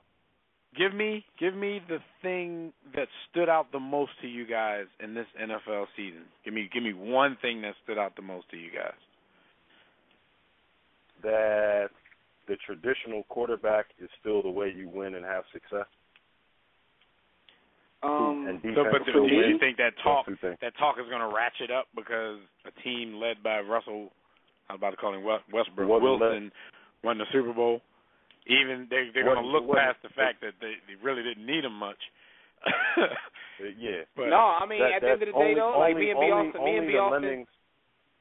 Only the Lemmings can have that argument because when you actually look at the game, serious people are going to realize that Russell Wilson was barely out there, and that team was led by that defense and by the Legion of Boom, really. Go ahead, Jim. No, what I was going to say is me and B. Austin have had the debate several times about the whole pocket passer thing, and I always, say that I don't think the pocket passer will be around that much longer because I think the game is changing. When you look at, in my opinion, the teams you have to watch out for next year, like the San Frans and Seattle's, this is how the game is going to be played now. It's going to be, athletes taking over, playing the quarterback position. You did name teams that have beastly defenses, though. But that's my point. You're not naming guys. Put it like this, Jim. No. Do you think that mobile form of quarterback is ever going to carry teams the way pocket passers have done in the past? Probably not.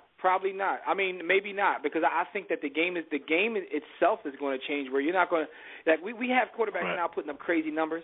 I think that's going to slow down a little bit, and the games are going to be played, by athletic guys. But the defenses are becoming so athletic, and you got corners and linebackers. They're so big now that it's going to. Seattle and San Fran, I think, are the future of football. And when you look at how Jacksonville, as bad as they are, the way they're building their team. And when you look at the Rams, the way they're building their team, I think this is what's going to happen. So, and then when you look at the way the game is played at the lower levels, the pocket passers don't exist. So unless you turn the guys who aren't pocket passers into pocket passers, which is possible, I just think the game is changing overall. Jim, my whole thing, that was the biggest thing that stood out to me this season. I want to give props to even my team and Chip Kelly and everything that he's done. What stood out to me is in a league that tries to prevent you from playing defense, at the end, defense prevailed. And when I say the end, I'm not just talking about the Super Bowl.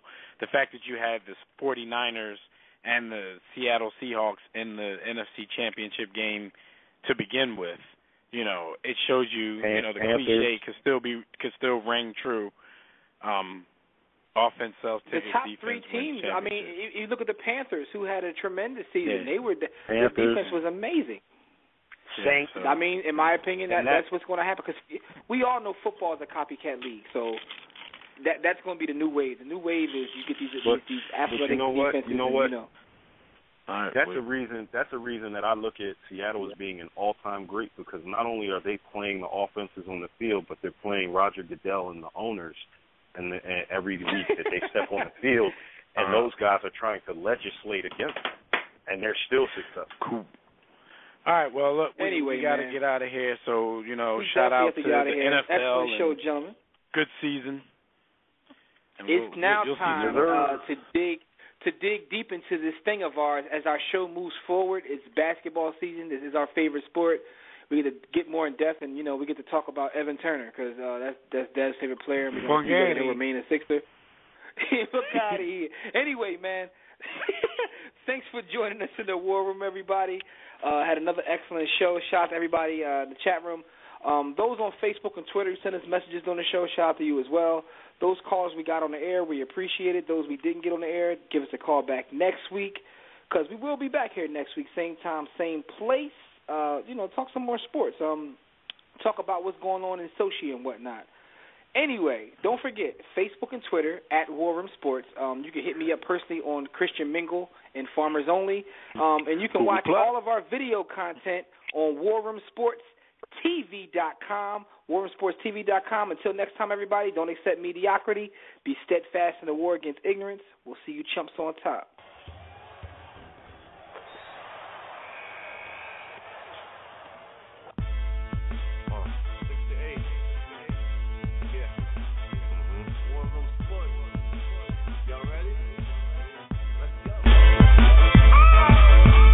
Stay in tune to Jimmy, know the blueprint. Every Thursday, 6 to 8, they do this. Shout out to Dev, PJ, B. Austin, Bay on replay. WarRoomSports.com. Get that mobile app. It's knocked out. 323-140012. They be going and you sensitive, then oh well. Physical podcast, let's talk sports. Showtime like magic in the block push. Listen live, push one to join in. Rip your team or listen for your enjoyment. Hip hop dollars, pit stop and knowledge. Should be in sports credits, I ain't talking college. 5 guys, no beef though. Corporate secret, but the streets know. Belafonte, I got a G flow. KC, royalty, I'm in beast mode. 2 hours, get your game up. Who's the best in sportscast? You better name us. War Room Sports. Yeah. Jimmy, Dev, TJ, Dot Bay, B. Austin. I'm shot. Up and coming on the beat.